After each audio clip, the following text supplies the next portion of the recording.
ભુજ તાલુકાના ખંડેરાઈ ગામે 540 ફૂટ ઊંડા બોરવેલમાં ખાબકેલી 18 વર્ષીય યુવતીને બચાવવા માટે કલાકોથી રેસ્ક્યુ ઓપરેશન હાથ ધરવામાં આવ્યું છે. ગઈકાલ સાંજથી આ યુવતી શંકાસ્પદ રીતે ગુમ થઈ જતાં તેની શોધખોળ આરંભવામાં આવી હતી. જે બાદ આજે યુવતી ઊંડા બોરવેલમાં ખાબકી હોવાની માહિતી બાદ ભુજ ફાયર વિભાગ, બચાવ ફાયર વિભાગ તથા સ્થાનિક ડિઝાસ્ટરની રેસ્ક્યુ ટીમ દ્વારા યુવતીને બહાર કાઢવા સહિતની કામગીરી પ્રારંભ કરાઈ હતી. તો BSF સહિત પોલીસ તથા વહીવટી તંત્રના ઉચ્ચ અધિકારીઓ પણ ઘટના સ્થળે પહોંચ્યા હતા. 108 આરોગ્ય વિભાગ સહિતની ટીમોને ઘટના સ્થળ પર સ્ટેન્ડ બાય રાખવામાં આવી હતી.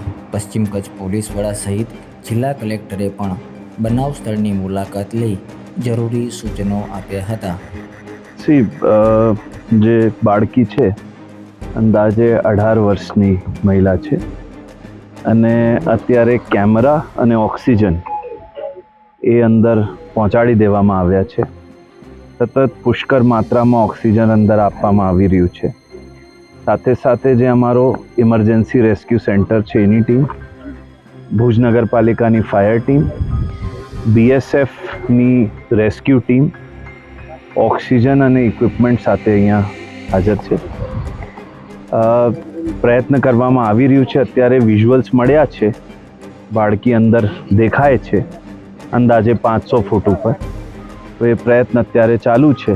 મારો કે સૂચનો કંઈ નહીં, બસ બધા સાથે ચર્ચા આ જ થઈ છે કે હ્યુમન લાઈફ પ્રાઇમરી વેલ્યુની છે અને બહુ કાળજીપૂર્વક, બહુ વ્યવસ્થિત રીતે આ ઓપરેશન પાર પાડવામાં આવે જેથી કોઈ જગ્યા જે બાળકી છે એનું જીવન જોખમાય નહીં, એટલી ચર્ચા કરવામાં આવી. બીજું, જે ઓફિસર્સ છે એ સંકલનમાં કામ કરે અને વ્યવસ્થિત સિચ્યુએશનને સમજીને આગળ વધે એ બાબતે ચર્ચા કરવામાં. હાલ અત્યારે હું કંઈ કહી ના શકું, એ અત્યારે કામગીરી ચાલુ છે, ત્યારે અપડેટ મળશે.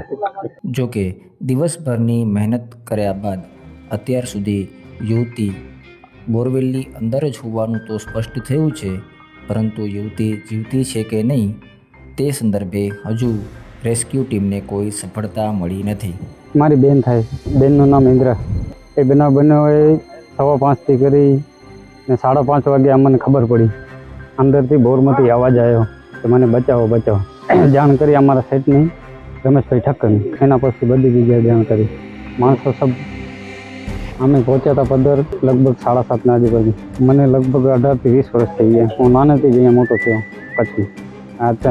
આ બેન હતા એ બેન થાય મારી, ને એ પણ છે મારા કને રીતિથી ઓછામાં ઓછી 5 થી 6 વર્ષ થઈ ગયા. એનું કાંઈ સમજાતું નથી સાહેબ, શું કરવા ગયા હતા એનું કાંઈ નથી સમજાતું.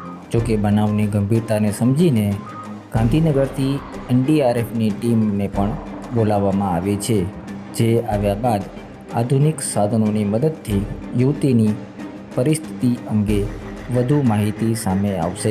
જોકે હાલ કેમેરા તથા ઓક્સિજન સહિતની વસ્તુઓ અંદર પહોંચાડી યુવતીને બચાવવા માટેના પ્રયત્નો હાથ ધરવામાં આવ્યા છે.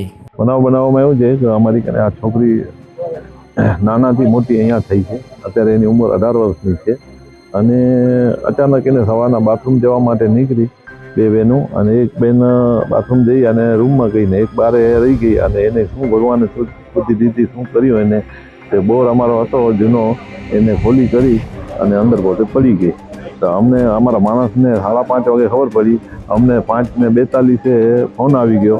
અમે તરત જ કેમેરો મંગાવી અને 7 વાગ્યા સુધી એનો રિઝલ્ટ લઈ લીધો કે એ 500 ફૂટે છે. એના પછી અમે ફરિયાદ લખાવ્યા પછી પણ ફાયરની ગાડી, પોલીસ સ્ટાફ, અત્યારે કલેક્ટર સાહેબથી કરી અને નીચે એના અધિકારી પૂરેપૂરો સ્ટાફ હાજર છે, આરોગ્યનો પૂરો હાજર છે, પત્રકારો ઘણા હાજર છે અને બહુ પૂરી કોશિશ ચાલુ છે એને બચાવવાની.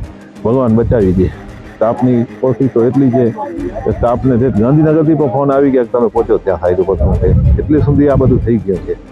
જોકે યુવતી અકસ્માતે અંદર પડી છે કે અન્ય કોઈ બનાવ બન્યો છે તે અંગે વધુ ચિત્ર બાદમાં સ્પષ્ટ થશે.